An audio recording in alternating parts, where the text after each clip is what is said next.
তারেক রহমানের যে পরিকল্পনা রয়েছে আগামী দিনে সেই পরিকল্পনা বাস্তবায়নের জন্য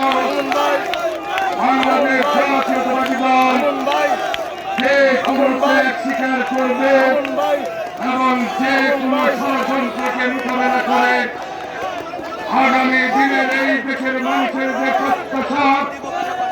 সেই প্রত্যাশা পূরণ না হওয়া পর্যন্ত বাংলাদেশ জাতীয়তাবাদী দল